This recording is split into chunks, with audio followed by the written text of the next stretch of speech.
Hey guys, so today I have a bit of a different video. I wanted to do a recap of every new album I listened to this year. I can't really rank them other than my #1 album of the year, but I did want to talk about just a bunch of the music I've listened to this year. So we're going to get straight into every new release album or EP that I listened to in 2024.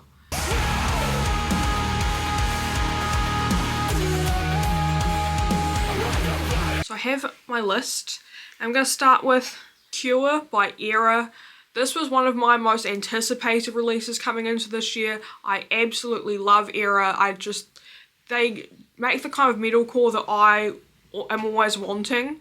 And yeah, this album was good. It's not my favourite from Era. There were like standout songs on it, like Slow Sour Bleed. I've played that song to death.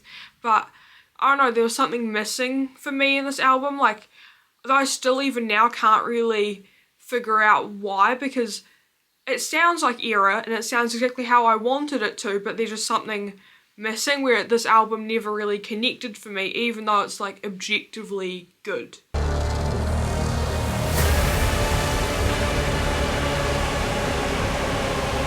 Next up we have the soundtrack for Dune Part 2.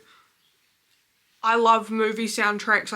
I like listening to them when I'm like reading, and this was just a great soundtrack, and I was, after seeing the movie, was really in a chokehold with just anything related to Dune. So yeah, it's a good movie score. I don't know if there's much to say about that one other than it's a great score, and if you like that sort of thing, it's very good.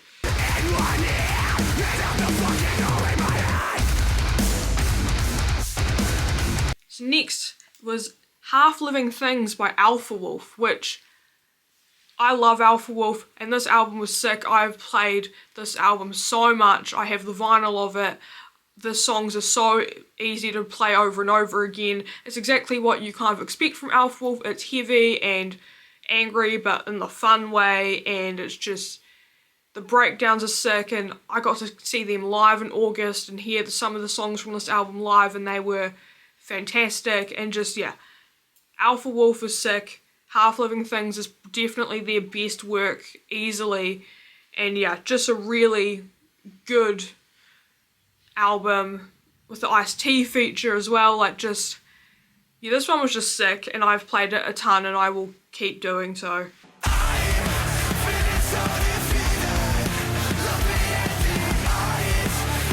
So next up is Freaks by Auralize, which is a new discovery for me, this band, this year. I think a lot of people have discovered Auralize. This is their debut album, and they're just sick.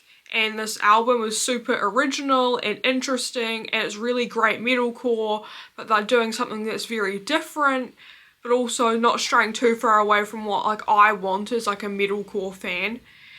And yeah, just a really cool younger band with a really fun album, and I can't wait to see and hear more from them, because this album as a debut was top tier.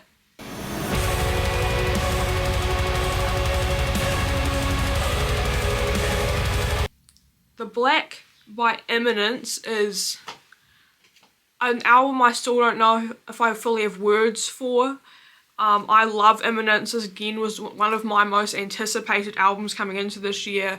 We'd already had a few singles off of it last year, and I just love Eminence. I think they are so interesting and so good, and obviously their lead vocalist Eddie is so unbelievably talented to play the violin while also doing singing and screaming, and to sound as good as he does, and for the whole band to sound as good as they do. The Black is such a culmination, I think, of everything they've been attempting now in the previous pieces of work they've put out. And yeah, the title track of this album is so good. Other favourites would be Death by a Thousand Cuts, Heaven Shall Burn is good. Just every song is so good on this album. And yeah, again, another one I've listened to several times.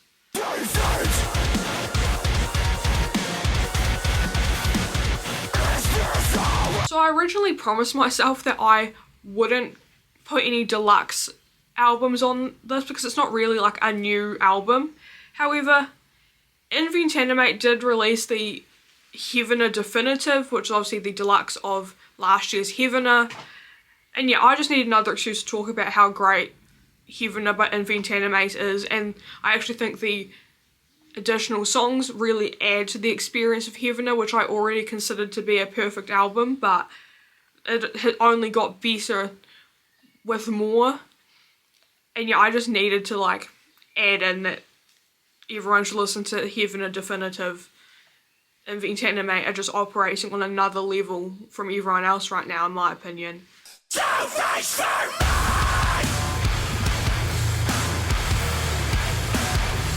Next up, what I think is going to be a lot of people's album of the year if they're into like hardcore and metalcore, obviously, is You Won't Go Before You're Supposed To by Knocked Loose. This album is just fantastic. It's short and to the point, and you know, it covers the things that we expect from Knocked Loose about religion and a kind of distrust of that cult-like mentality that religion can sometimes force upon you.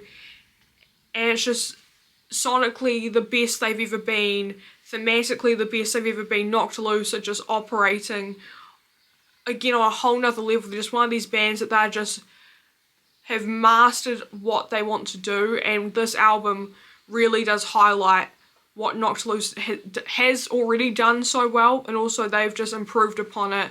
I love this album. I think it is amazing. Again, another one I have the vinyl of. It is just relentless and angry, but also just so good. And I love this one. One of my favourites of the year for sure.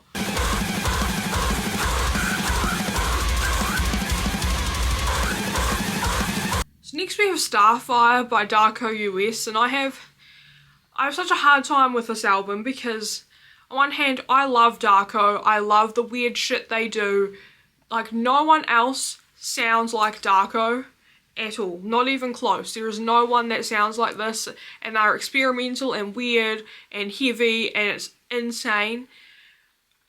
And like Starfire does that, and there are songs in this that I really like the one with Zelly from Paleface Swiss and the one with Garrett Russell from Silent Planet. Like, those songs really stick out to me. But I haven't really returned to this album. I think one, it's very long and very intense for how long it is. It's just a lot to take in. So as much as I love parts of this album and I loved the singles off of it before, I haven't really revisited it because I think as a whole it is just a lot to take in, and it's not something I'm seeking out very often.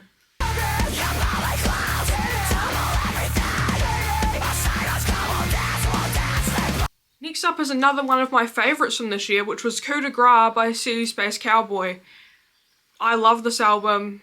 It's so good. It's like feels nostalgic, but also new and modern and interesting, and it's heavy, and it's just really good. I think the City Space Cowboy is just a really good band that I've never really listened to a song of theirs and thought it wasn't good.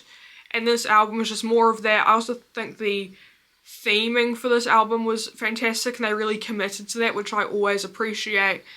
But yeah, in general, just love this one, love this band, and I can't wait to see more from City Space Cowboy because I feel like they're only just getting started in many senses, and I think they're a band that will only get better with time.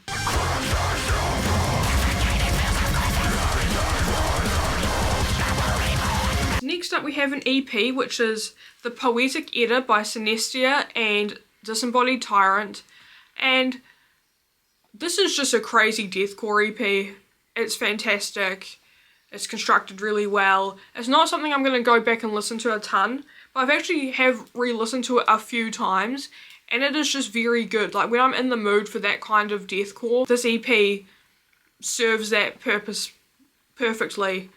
It's just good deathcore, and it's also not too similar to other things, because I do think an issue with deathcore right now is everyone is trying to attempt similar things a lot of the time, but this EP is unique and interesting, and also just, again, really good. I feel like I'm going to say that about a lot of things. They're just really good. I fucking hate you!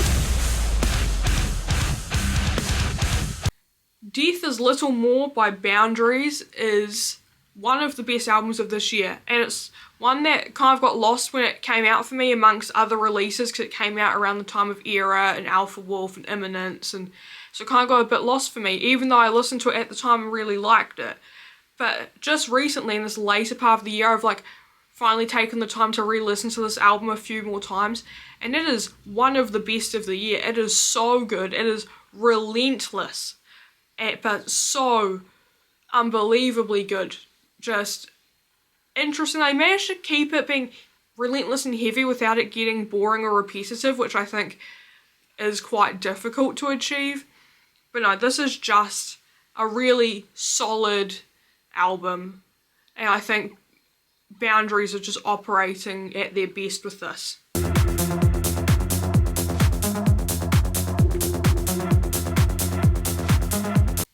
Next we have the Challenges score from Trent Reznor and Atticus Ross. Obviously I love this one. In the movie theatre, like first time watching Challenges, I was already into the music, and then I've listened to the score to death, especially when I'm on the treadmill. Putting on the mixed version of this score from Boys Noise and then like having that playing while you run instantly improves your cardio. Just, I don't know how, like I just run better when I'm listening to Challenges.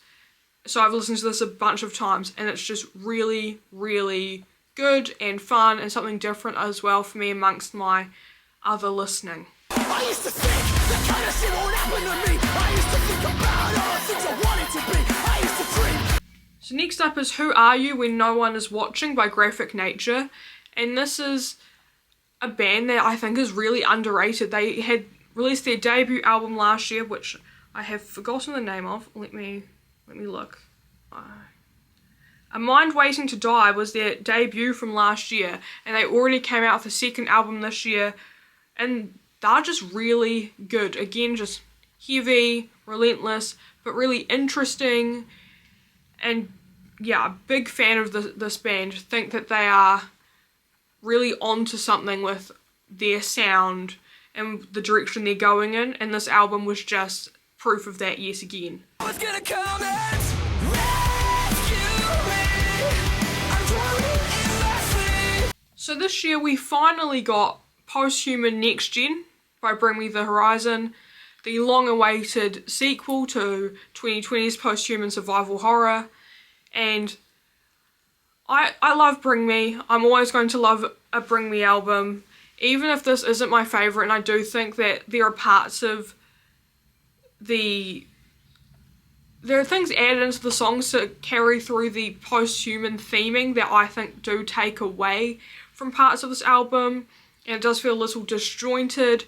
However, in general, like, it's good. It's Bring Me The Horizon. They don't really go wrong, and there are songs on here that I absolutely love. It's more just as a collective, I don't listen to this album in full as much as other things, but it's Bring Me. Bring Me are always good. I will always be happy to listen to a Bring Me The Horizon album. It's just a fact for me. So I be talking to you ghost. Yeah, I be talking to you. Next up is American Motorsports by Bill Murray, and I love this album. I love this band. It's like they're like one of those artists I've been like hearing like, oh, everyone loves it, you should listen to it for a while, like in the scene. But this year with this album, I finally took the time to listen to Bill Murray, and I love it. I love this album. It is just so good.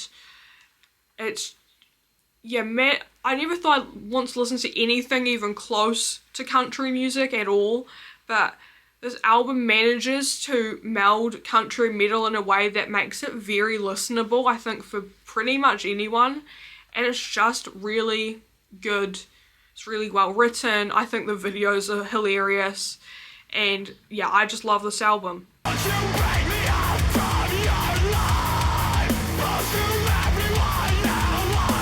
Another new band I discovered this year, only a couple months ago with the release of this album, was 156 Silence, and that's with the new album People Watching, which has, by the way, the most terrifying album cover. You would have seen it already. I will insert it into this video, as I will do with all the album covers. But First of all, that's terrifying album art, and that coming up on your shuffle is horrifying. But this band and this album are just so unique and interesting and weird, and I'm so in. Like, I am signed up for whatever they are trying to do, because I just think this album is sick and super interesting, and I again am a really big fan of it.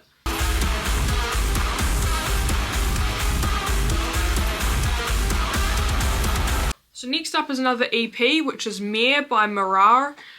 I think that's how you say it. Oh, I don't know. But this is just straight up Thor. Instrumental Thor.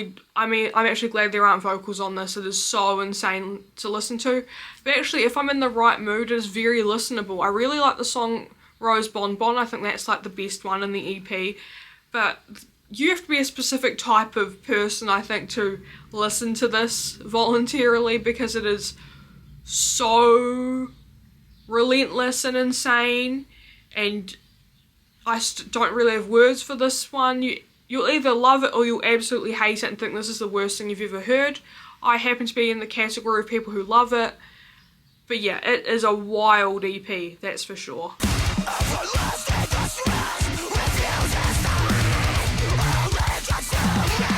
A newer album from this year is The Cycles of Trying to Cope from Like Moths to Flames. I've only listened to this album maybe once or twice. I need to listen to it more, but I did like it. I really liked the songs like Over the Garden Wall or whatever. But I do just need to give this one more time, but I did like it upon my first couple of listens. I just haven't had time to really revisit it. And I'm not like a super big Like Moths to Flames fan. I haven't really gone back through their catalogue at all, which I desperately need to do, and then maybe I will have more to say about this album as well. Okay,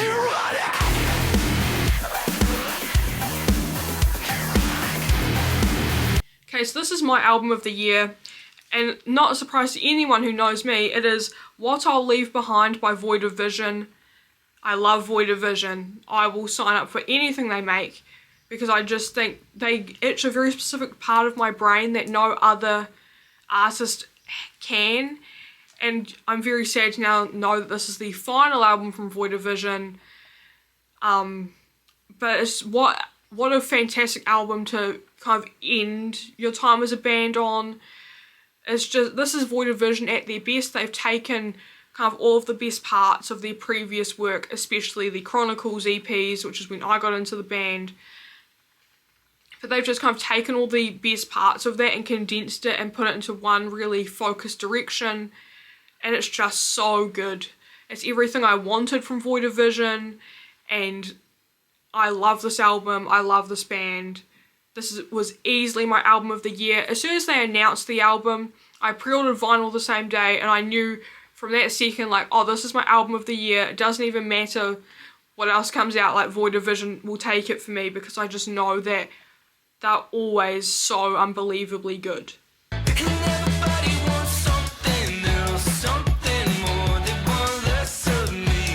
we're going in a bit of a different direction now, which is Dayglow's self-titled album from this year, which is obviously indie pop. I love Dayglow. I discovered Dayglow during lockdown 2020, and I'm still such a massive fan. I think Sloan just writes really good music, and when I'm looking for indie, that I will always just go back to Dayglow.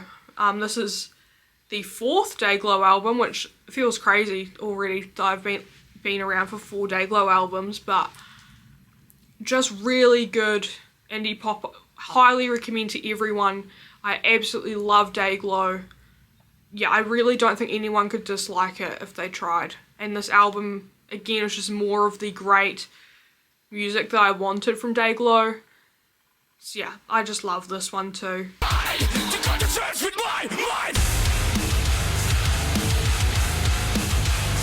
So next up is Excessive Guilt by Throne. Throne is just very good. They just make really good metalcore, really interesting metalcore. It's kind of the joke is that whenever you autoplay Spotify and you listen to metalcore, next up you will get a Throne song. But yeah, Throne is just good. They make short, good songs that serve you what you want. and this album was just a whole lot of that for only 20 minutes, and it's just really good. There's not much else to say.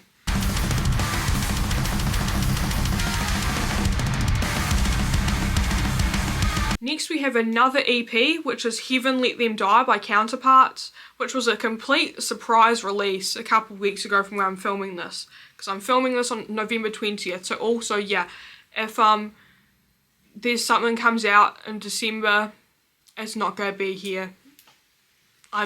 Yeah, you have to deal with that, sorry. So technically this is everything I've listened to from January to November.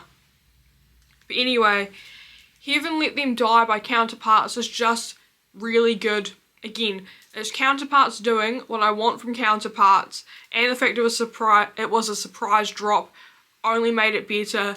The videos for this were very disturbing, but just a sick EP, heavy and angry, probably the heaviest we've heard from Counterparts, at least in a while, maybe ever, but just, yeah, really solid EP. Stoked that we got some new Counterparts this year.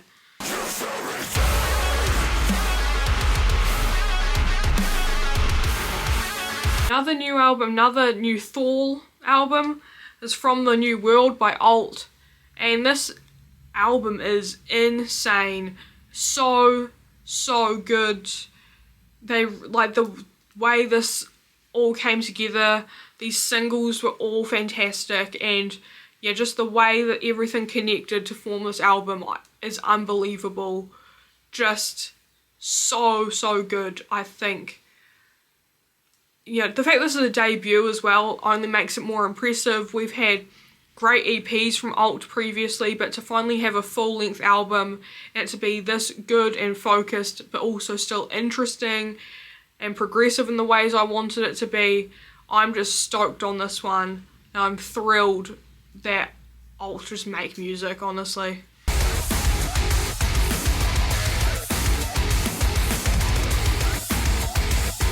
So now we're at my final new release for 2024, which was the new Make Them Suffer self-titled album. Make Them Suffer are one of my favourite bands. I just love their music, and How Survive a Funeral was a great album in 2020. One of my favourites. I still go back to that quite a bit. So I was very excited for Make Them Suffer when this was announced. And this album is just really good.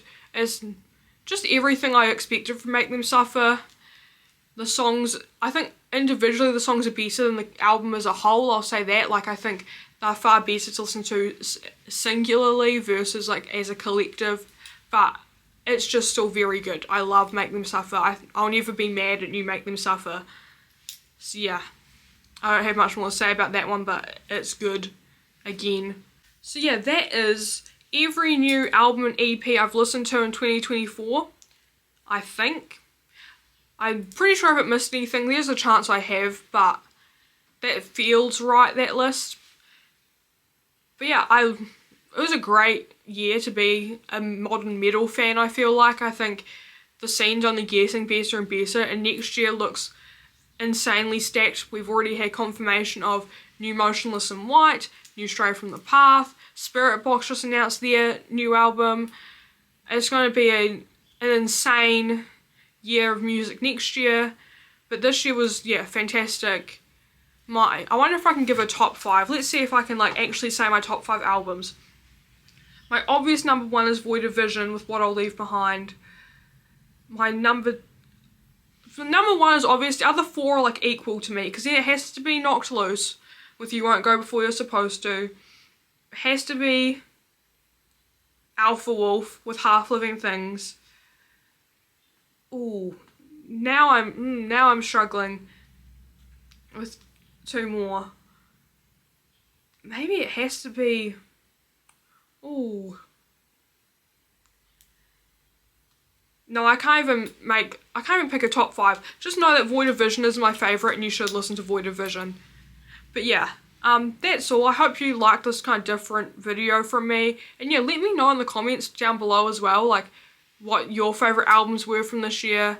We've, again, just had a stacked year. It's been very fun to be a fan of heavy music, I feel like. But even if you don't listen to heavy music, still tell me what your favourite albums were. But yeah, that'll be all from me. Hope you enjoyed the video. If you did, please hit the like button. And if you'd like to see more from me, please subscribe. And also, if you'd like to see more other stuff from me as well, you can follow me on Instagram and TikTok, where you can see my makeup and special effects work as well. But yeah, that'll be all for today. Thank you so much for watching, and I'll see you in the next video. Bye!